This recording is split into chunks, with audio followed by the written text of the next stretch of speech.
Hello there, I'm Scotty, you're not, and welcome back to the DCEU. Been a while. Uh, the Suicide Squad was the last time I covered something from here. So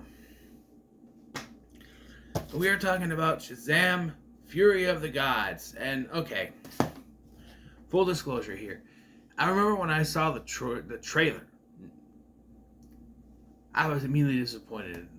I don't know what I thought I was going to get, but this didn't look like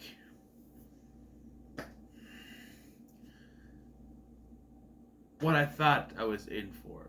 Now, the post-credit scene at the end of the first Shazam showed that Dr. Savannah was going to be teaming up with the mastermind, whatever his name is, Mr. Mind, little caterpillar dude, and something was going to go on there.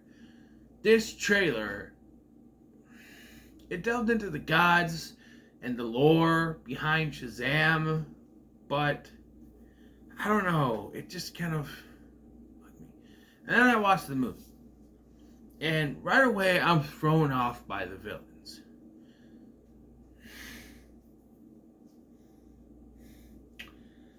Because to me, they don't make any sense. They're supposed to be sisters. There's three of them. The daughters of Atlas are supposed to be sisters. However, they are played by actresses that are 77, 54, and 26. That makes no sense. Like, at all. No sense with a connection. And you can say, well, they're older, but they get to a certain age and then they don't age anymore. Rachel Zegler's character, Anne, states to Freddy in this film that she's thousands of years old. But she has the body of a teenager. She's 26. A teenager in this. It makes it weird when they have a relationship, but still. The other two have aged to their 50s and their 70s. It makes no sense. It would have made more sense if it was a grandmother, daughter, mother, daughter situation. It was like Helen Mirren was the grandmother, Lucy Liu was the mother, and Rachel Zegler was the daughter, although the races of each of them don't really make sense. Even as sisters, but you can say that Atlas got around. I mean, we know Zeus got around, right? Hercules, Perseus, Apollo, he got around. You know what I mean? So, their mothers could be of different races, fine. But just to say that they're sisters and there's such a stark age difference between them, and then you have the youngest saying that she's thousands of years old, but hasn't aged like the other two. How old are the other two? This, and I feel like a big problem for me, like some of the best parts of the first film were the kid characters, right? Like when you had like Billy as Asher, Angel, and anything. Yes, they get older. You knew that was gonna happen. This took forever to come out, and so you knew by the time this came out, they're gonna be older. And even if this was even pushed back, so by the time this came out, the kids were even older. And yeah, this movie started, and I immediately was just lost. Like, it starts with them, the daughters of Atlas, two of them, showing up, going after the staff. And you're thinking, well, apparently after Billy destroyed the staff in the first film, he just left it at the fair, or whatever it was, and it was found and put in a museum, where we have Aziz from Wendell and Vinny, which is people probably going, what the hell is Wendell and Vinny? If you don't know, Wendell and Vinny was a short-lived sitcom that starred Jerry Trainer from iCarly and Buddy Handelson, who would later go on to be on the Nickelodeon show Bella and the Bulldogs. But anyway, which has a connection because the lead actress from Bella and the Bulldogs was Stargirl. They mentioned the JSA in this, but yeah. Anyway, the actor in this has a cameo. He played Aziz in a couple episodes of that show, but he's in this. he's like a cameo. Also, Dietrich Bader, which you could say is a nod to the comic books because he was Batman, Batman the Brave and the Bold. So there's this Batman's in this, sort of. He plays a teacher, and like the way his character goes out, he's just mind controlled to walk off a building. I don't know. Doesn't make much sense to me. Okay. And so then we cut to like Shazam is.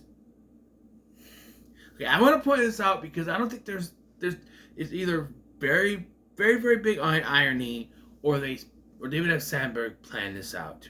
Okay, P.J. Byrne has a cameo in this. He's not a psychiatrist. He's a pediatrist.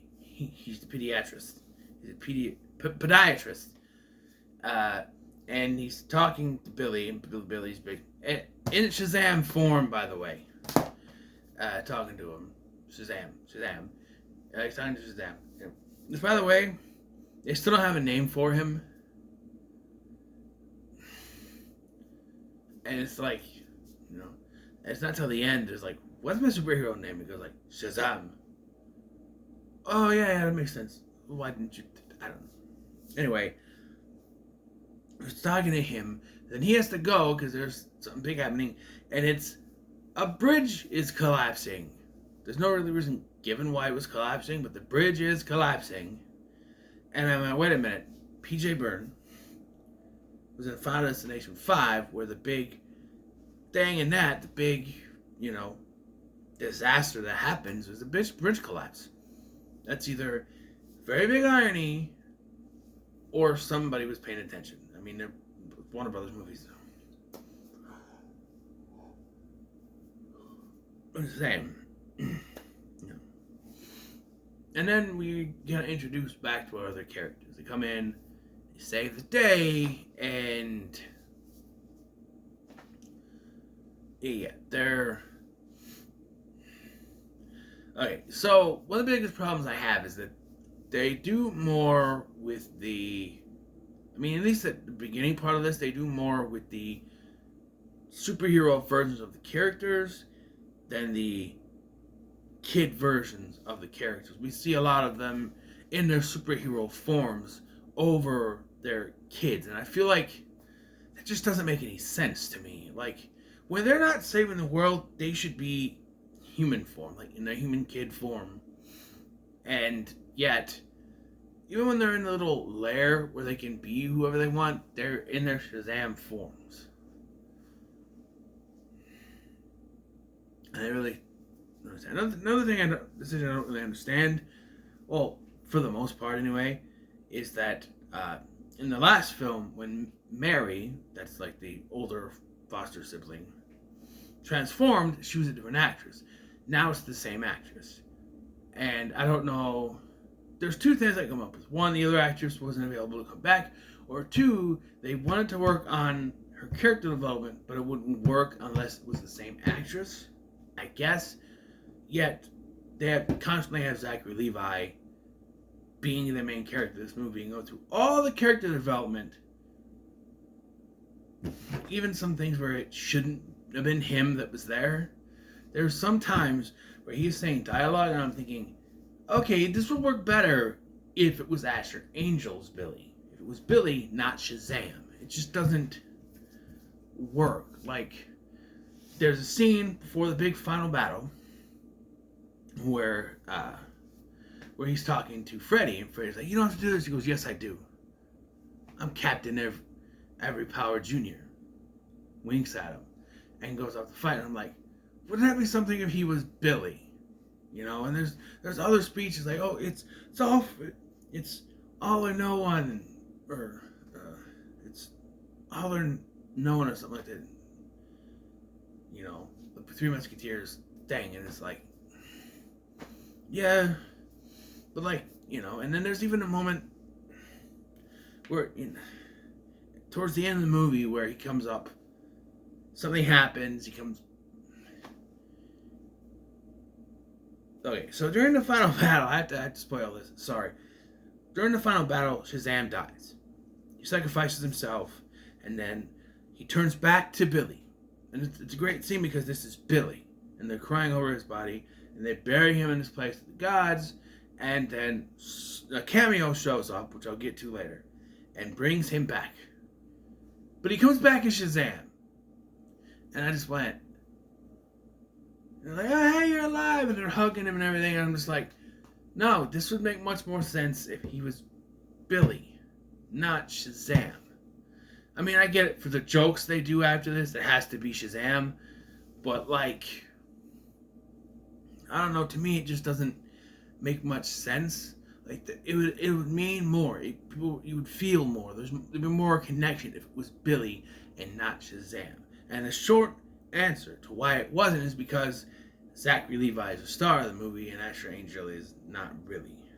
I mean, look who's on the freaking cover, right?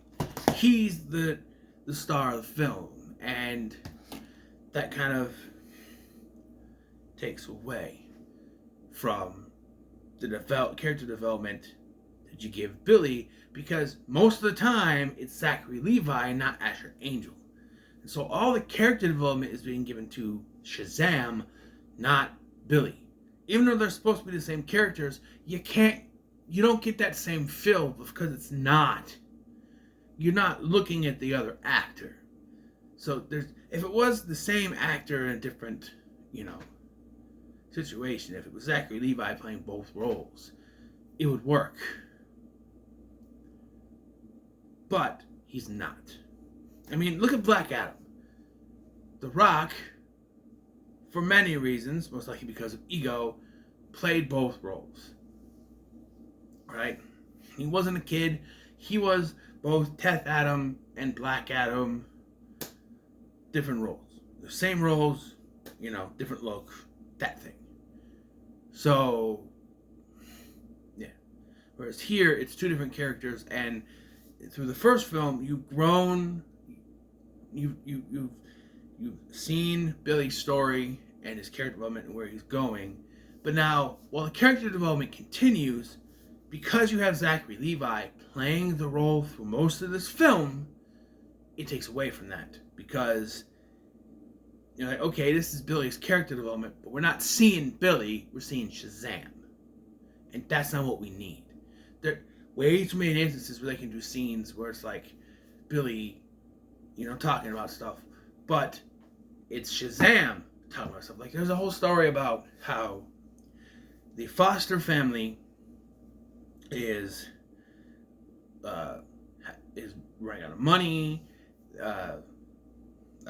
Mary is living there, even though she's grown out of foster care, and Billy is going to grow out of foster care, and they don't know what to do about that. And it's a conversation that would mean a lot, but it's between Mary, who's the same actress, so that works, but it's Shazam, Zachary Levi. So it doesn't really work. If it was Billy, Asher Angel, talking to Mary, it would work. But it doesn't here. Because they decided that most of this movie has to have the Shazam thing. Like, he is, I want to say like 85 to 90% he is Shazam in this. And there's very little that it is Billy.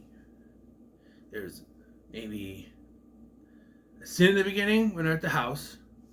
There's a scene at the school. And then, not till the end of the film, I don't think, do we get Billy again. That's it. And when the entire first film was focused on this kid trying to find a family, and you kind of, you felt for him, you connected with that kid, and then this film just like, no, Zachary Levi was the funniest part of the last film, have him be the entire film, and it just takes away from everything. And likewise with the other kids, besides Mary, because it's the same actress, but through most of the dialogue where they talk about this stuff, it's the other versions. It's the Shazam versions, the superhero versions, not the kids. And it just, I don't know. Later in the film, when the kids get the shine, it works. And the other kids are on screen more than Billy. Jack Dylan Grazer is really like the only kid who gets a storyline when he's a kid. Because the whole thing, well, he wants to be a superhero. and do his own thing, but Billy wants everyone to be a family and do everything together. And then he meets Anne, who ends up being the third sister of the daughters of Atlas, who, by the way, in Greek mythology was the guy who held the earth. And I always thought he was a lower level deity, so I don't know why they make a big deal about it, but okay. I don't know. But anyway, and there's some sort of love interest thing there, but you kind of figure out that there's something on her, especially if you see the cover and you know she's there.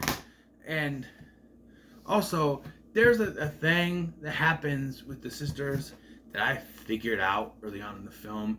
There's a scene where Lucy Liu's character says something, and Helen Mirren looks at her, gives her this look, and then I just went, "Oh, they're gonna do this." And sure enough, they do the thing where Lucy Liu goes too far, and the other two sisters try to stand up to her, and Helen Mirren gets attacked and mortally wounded, while the other sister gets her powers taken away, which you kill your older sister, but not the younger one, whatever. And there's a whole thing with a dome where it's like, it doesn't really do anything but separate part of the town, I guess. And then it is shrunk later by her for the final battle. Also, they bring back the wizard played by Jaimin Hansu. And to me, this feels like a retcon, because it was very obvious that he died in the first film. And his appearance in Black Adam was before all that happened. It was like a prequel story thing. So it was very obvious that he died. However, when writing this film, whoever wrote it was like, you know what? We can just easily bring him back. So now he's been a prisoner all this time. They're like, hey, they even bring it up. Like, it's like they knew you'd have complaints about certain things, so you'd bring it up. Like, so they bring it up, so you don't have to. Like, oh, I thought you turned to ash. No, I was banished here, and I'm now a prisoner, or something like that. It's like, okay. And then the other thing was,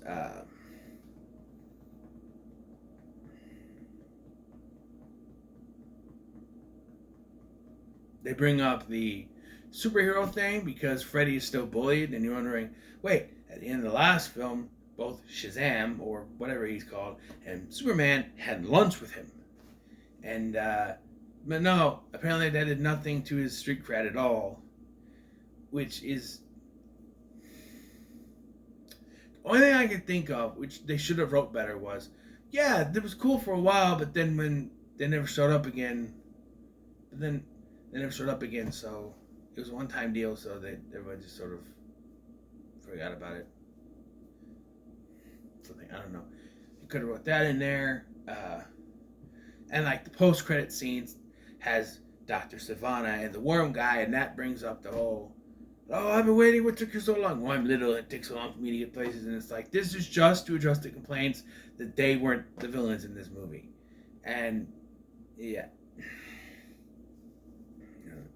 There's also a very confusing cameo to me, because, okay, this is where I'm going to spoil the big cameo in this film, which was already kind of spoiled. Shazam has a dream, or Billy, whatever, has a dream about, well, this is another scene where he's Billy because he's in his bed. Anyway, he has a dream about dating Wonder Woman as Shazam. And you don't see her face. It's like Superman in the last one, where everything is on below her face, and so you don't see her face. And when he goes to kiss her, her face turns into Jaimin Hansu, who tells him he needs his help. And it's like, okay, they did like the last one. They couldn't get the actor or actress to come in. But then, at the end, after Billy's killed, saving the day, and they're in the land of the gods, whatever, they said they need a god to repower the staff. And there's none left. And then you hear, well, there's one. And you hear,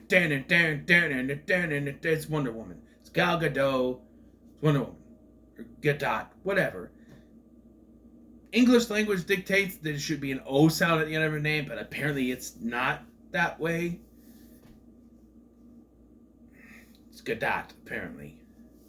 But she shows up as Wonder Woman and repowers the staff. And it's a cool cameo. It gets people smiling and everything. But to me, I felt like the cameo earlier, where you don't see her face, is more fitting with this, with these films where he's in the same universe as them, and you see the characters, but you're not exactly sure, like acknowledges the characters are there without having to worry about, getting the likeness rights or bringing them in, and you're aware they're there.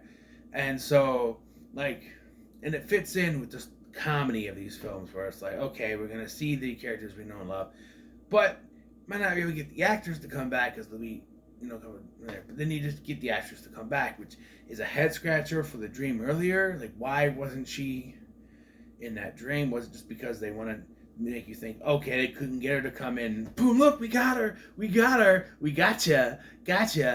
It's like, yeah, okay, sure, fine. I found the villains to be cliche. And like I said, I figured out what was going to go on when Lucy Liu said a line. It was like very dark line, and Helen Mirren kind of looked at her like, "What are you talking about?" And I'm like, okay, she's gonna end up being the true villain and turn on her sisters, and sure enough, that's what happened.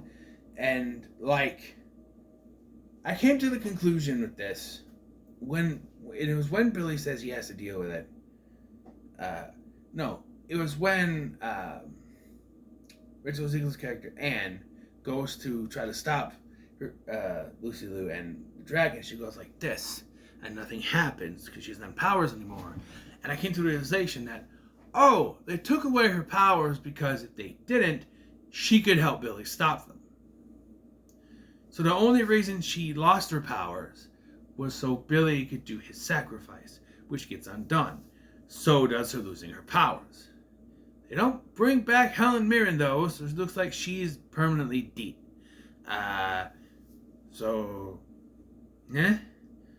And, it's confirmed that the Mexican Hispanic foster brother is gay.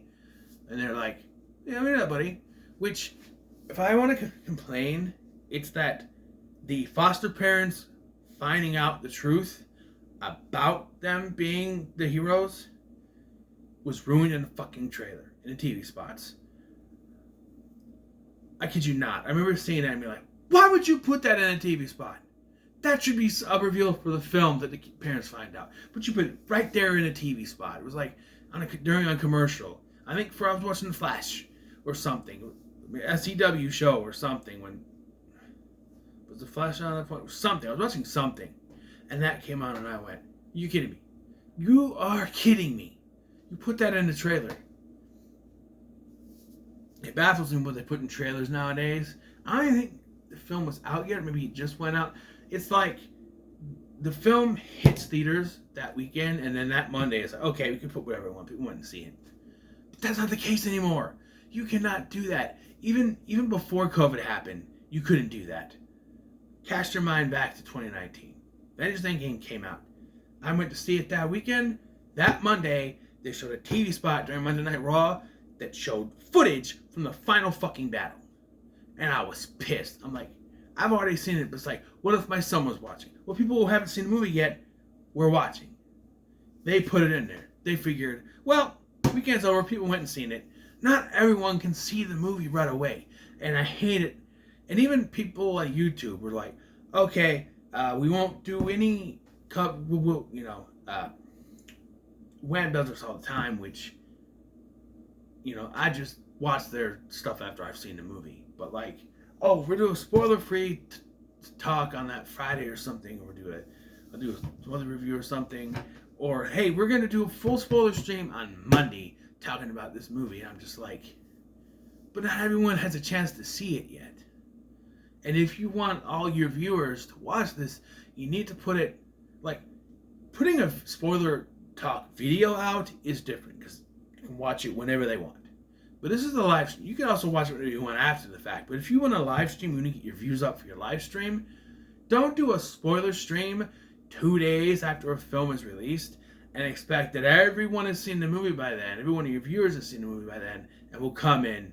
Don't get me wrong, you're going to get a lot of views, don't get me wrong. But, I don't know, I feel like spoilers in this day and age just go out too fast and loose. Like I said, it's like, we release it on Friday, by Monday it's like, it's okay to spoil everything. It's not. It's not, because especially in this day and age, where COVID happened, and a lot of theaters closed, including mine, we have to wait for the physical media release, or at least the digital release. Sometimes you can get them on Vudu, whatever, or Paramount Plus. Although, it's starting to piss me off that now some companies, like Disney Plus is doing this thing now, and even Max did it too, where it's like, oh, you can watch Shazam on Max, right? It still sounds wrong to say that. Same day as this comes out. So what's the point of putting it on there? You know, and then Disney Plus did the same thing. They put Ant-Man and the Wasp: Quantumania on Disney Plus the day after it came on physical media. Why? Because people were logging on to Disney Plus to watch that version and then not buying the physical media release. And so, not buying the physical media release or the digital. So, by putting the digital version out a couple of months before then, they can buy it on digital to watch it then, and then you put the DVD and the other version out about the same time. So if they're going to buy the physical media, they can, or they can go on Disney Plus. But you've already got your sales from the digital stuff, so you have that in the bag, plus whatever theater ticket sales you got. And people who liked the movie are going to buy the physical media, especially some of us die-hard physical media enthusiasts like myself. And What Movie One, and Durant Cinema, Tony's Movies and More. All of us who are big fans of physical media don't want to see it die, but the stores just keep it smaller, and it's pissing us off. You know, this is getting long, but yeah, overall, the movie was the middle of the road for me. I just felt like there should have been more of the kid characters than there was, and like all the big story moments with Billy should have been Billy instead of Shazam. I know Zachary Levi was the star of this movie, but it would have meant more if it was Billy and not Shazam. And the fact that he still doesn't have a name in a movie called Shazam, he's not called Shazam until the end of this movie. I don't know. I already told you the post-credit scene, but there's a mid-credit scene where Steve Agee and James Gunn's wife from Peacemaker show and the Suicide Squad show up to recruit Shazam for the Justice Society. Yeah, there's a joke where he thinks it's going to be the Justice League versus Justice Society, and he makes a joke like, why don't you call it other things, like the Hero Society or the something Society, or the Avenger Society. And I'm just like, I feel like there's be a copyright issue with that one. I'm just saying. But yeah, it's enjoyable. I did find myself enjoying it more than I thought I would, but it's still the middle of the road for me. So before I go, a couple things. I'm gonna do a ranking, but it's not till after Aquaman 2 comes out. So you got The Flash, you got Aquaman, The Lost Empire, whatever it's called. No, that's Atlantis, whatever. The Aquaman 2, okay? They're coming out, and supposedly those are the last two within the DCEU, although who knows? There could be some kind of continuation. I hope there is. But when that comes out on physical media, I will do a ranking of all the DCEU movies. This is 12, so it'll be like 14 by the time it's done. I wish there was another one, like 15. I could count Peacemaker, but I haven't seen the show. I don't really want to count TV shows, because I didn't do that with the MCU. I did it separate. There's only one DCEU TV show right now, so, you know. Although I do want more with the Justice Society. I feel like Shazam could be good. Shazam could be their Superman if you really think about it. The Hawkman is technically kind of, who knows. But and Black Adam is there too. Something. Who knows? But I don't even know if that's even going to go anywhere, to be honest. So you can't really take these credit scenes. You got to take it with a grain of salt, I guess. But yeah, so what are your thoughts on Shazam, Fury of the Gods? Leave them comments below. Make sure to like, share, and subscribe. Oh, I forgot to. I said a couple things. This is the other one. I'm bringing back Scotty TV. The whole talk about TV shows and stuff like that. I haven't done one since the Safe by the Bell, the New Class episode, because I was intent that I was insistent, that's the word, that the Seinfeld curse be the next video. I hit a snag when I got to watching Ellie because it sucks. So I haven't actually finished going through those series yet because I can't get through. I heard that it changes with season 2, but I just can't. It's boring. So I decided, screw it. I'm just going to go ahead with Sky TV, and when I get to that Seinfeld curse video, I get to it. Okay? I'm sick of waiting. I want to do more. I have other things on the docket, and I just keep, ignoring it. That's why I haven't done one in a while. I'm wondering, what happened to that Sky TV thing he was doing? I was so insistent that the Seinfeld curse be the second episode that I just refused to do any other ones. And so I'm going to do another one. I got an idea in mind. I don't know when it's going to come out. Hopefully I can get it together, do my research, and get it out this week. If not, then possibly next week. We shall see. But it'd be very interesting. It's something I could have done. Here's a hint of what it's about. It's something I could have done back in February. Until then, thank you for watching. I'm Scotty, and I'll see you in the next one.